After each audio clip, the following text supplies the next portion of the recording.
How's it going, guys? I'm Aaron from PhoneDog.com, and the Motorola Atrix has been out for some time on AT&T, so it makes sense they'd make a second one, right? Well, you never know what's going to happen in Android land, but they did just that. Here it is, Motorola Atrix 2. It's available now at AT&T, and it's available at quite a steal, in my opinion, $99.99. It's well below that $199 price point, and it's a high-end device for $100. AT&T's done a pretty decent job of pricing devices like the Thrill 4G, the Atrix 2, some of these high-end devices around the $100 price tier so people can get them. You can see the box here, but in terms of improvements, it offers a 4.3-inch QHD display, so a little bit bigger display, and it doesn't have pin-tile technology like the original Atrix had. It also has an 8-megapixel camera that shoots video at 1080p, a dual-core processor, and more. Let's take a look at it in the full unboxing, but first, special thanks to my boys at Best Buy Mobile because they hook us up with phones just like the Atrix 2 and a lot of other cool stuff for use in our One Paw Band. Again, when you walk into Best Buy Mobile, you won't deal with rebates. I hate rebates. I hate those stupid debit cards they send. I hate waiting several weeks for my rebates to come back.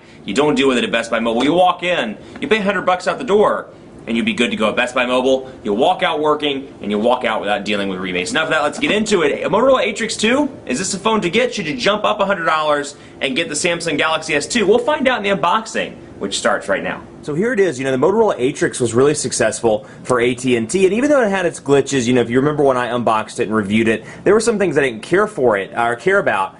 You know, looking at the software, for example, I didn't care for the old Moto Blur. It was running an older software build of Android out of the box, but now they've kind of refined it. They've redone the design, and they've added some improvements. You know, it's very similar to the Photon 4G, but it's available on AT&T, and it's available for cheaper now. Here's the Motorola Atrix 2. It's available now at AT&T for $99.99. And I have to give AT&T credit. Actually, first, special thanks to AT&T for hooking us up. They did a really great job of getting us over an Atrix 2. So thank you, AT&T. But I have to give them credit because, you know, you look at Verizon, you look at Sprint, you look at T-Mobile, you look at these kind of $199 to $229 price tiers, and it's nice to see a phone. This is a phone that I would consider carrying. It's high-end enough for me. It has some great specs, but it's only $100, and you really can't beat that. So if, you know, the Galaxy S2 is too much for you, for $100 you can get an awesome phone here. Now, it has the same 1 gigahertz dual-core CPU that the original Atrix had. The only difference is it's a TI OMAP processor in this instead of an NVIDIA Tegra 2. So a TI OMAP dual-core 1 gigahertz processor has a 4.3-inch QHD display. It does not have pin-tile technology, so gone should be the pixelation that you remember from the Atrix and from the Photon 4G and from some of these other Motorola devices that have come out. Texting and driving, it can wait. Which is right. 8-megapixel camera on the back with 1080p HD video recording. It has a 1,735 milliamp hour battery, so a little bit smaller battery. If you remember, the original Atrix came with a 1,930 milliamp hour battery, but this one's super thin, and you can see it fits right down there. So a little bit bigger display. It takes it from 4 inches to 4.3, and like I said, it is a little bit better on the pixelation front, thanks to the fact that it doesn't have the pin-tile technology. So it may not be as bright as the original Atrix, but gone are the little pixely dots. So we'll open this up rather. Put this on. It's a good looking device too. You know, the original it was kind of nice, but it was kind of plasticky. This one looks much better to me, and of course it's running Android 2.3 out of the box with Motorola's custom UI. But you can see now that the battery door's on, I'm going to show you what comes in the box first.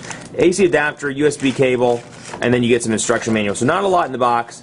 No HDMI cable like last time, but you can see accessories and power it, absorption rate, FCC stuff, safety, regulatory, and legal, and more amazing apps. Then you get the quick start guide on the top when you open up the box for the first time, and a little thank you sticker for purchasing and a welcome to AT&T. So, you know, again, it's no real changes there in terms of the accessories, with the exception of the fact it doesn't come with an HDMI port, or an HDMI cable. But in my opinion, you know, it looks really nice, and you can see here it's kind of got this carbon fiber back with texturized battery door, and you can see here it looks good. It looks, you know, in line with the Bionic and with the Photon 4G and Motorola's current design scheme. But you can see it's a good looking device.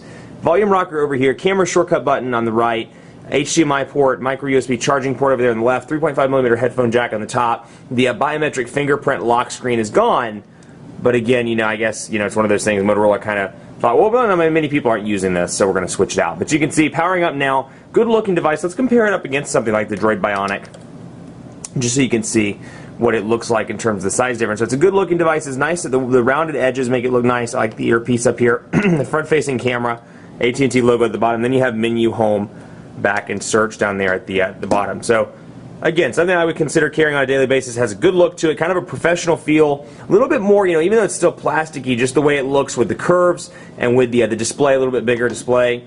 it looks a little bit better to me on the design front than the original Atrix. So here we go, AT&T Rethink Possible, and it is brand new out of the box, so we're going to start it up. So we're loaded up here, and the first thing you'll notice is that, like I said, it has that QHD display, so it's still very bright, it's still very vibrant, but you'll notice when I zoom in here, when I focus in, there's no pixelation on the display, or little to no pixelation in comparison to the Pentile display that was used on the Photon 4G, the Droid Bionic, and some of Motorola's other recent handsets. It's a good looking display from top to bottom. Again, it's noticeable difference, especially when you compare it side by side to something like the Droid Bionic, and you look at stuff like the notifications bar, for example. Huge difference in terms of the way that they look here, just so you can see.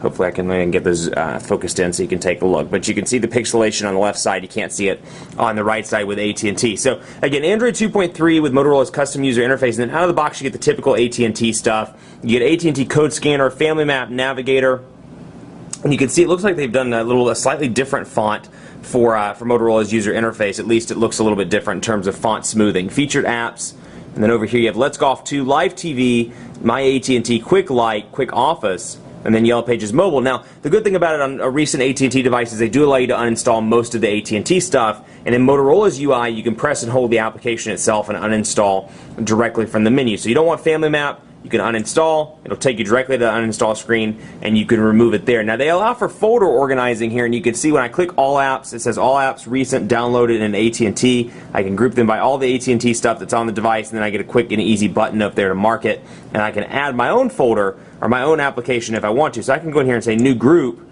and say Aaron's applications that he loves to use, bring those in, and then I can back out of that, and then it would be right there and say Aaron's applications. I could click there, and it could be my frequently used applications. Let's say mail, text messaging, Twitter, and calendar, for example. So no real changes here, but you can see it scrolls from side to side, just like the Droid Bionic, just like the Droid 3, and some of the more recent Verizon, Motorola devices. You can see this kind of nice looking new 4G indicator. I'm always a big sucker for all the small changes, like little things like the 4G indicator, and you can see that it's a different 4G look. It's that typical graphic that you've seen on recent AT&T advertising and on the boxes.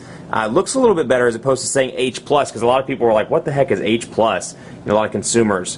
And so 4G just looks better from a branding perspective. This supports AT&T's HSPA+, which debate us along you want to as to whether it's actually 4G or not, but HSPA+, 21 megabits per second. Now, you're not going to see that in day-to-day testing, but still, it does support up to 21 megabits per second. Let's take a look at the keyboard as well. Now, this is a 4.3-inch display, and while it comes with Motorola's typical custom keyboard here, Motorola's multi-touch keyboard, you're going to get an experience over here that's more similar to the Droid Bionic than you were from the original Atrix, because this is a bigger display, 4.3 inches as opposed to 4. So, just using this, I can tell you, and having the Atrix over here in the bookshelf, I can tell you that it's a big difference. And just that little bit of screen real estate really helps for somebody like myself that has larger thumbs. So we can say the Quick Brown Fox is ready to party and get hammered.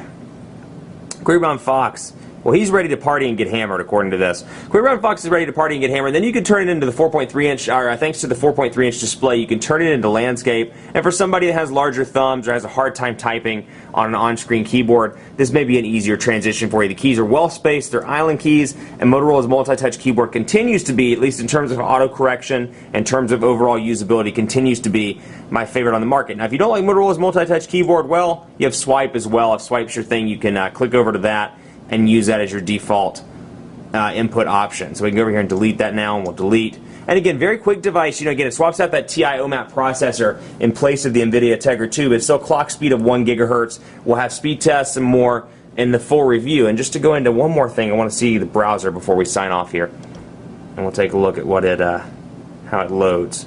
Put up phonedog.com just so we can take a look and see. Much more coverage to come on the Motorola Atrix 2 on this site right here. See this? See this? Right here. phonedog.com. Be sure to like us on Facebook. Facebook.com/phonedog. We're always doing giveaways and cool stuff like that. And hey, we're just cool. So be sure to like us over at Facebook at Facebook.com/phonedog. Like me on Twitter. Follow me on Twitter as well. phonedog_Aaron.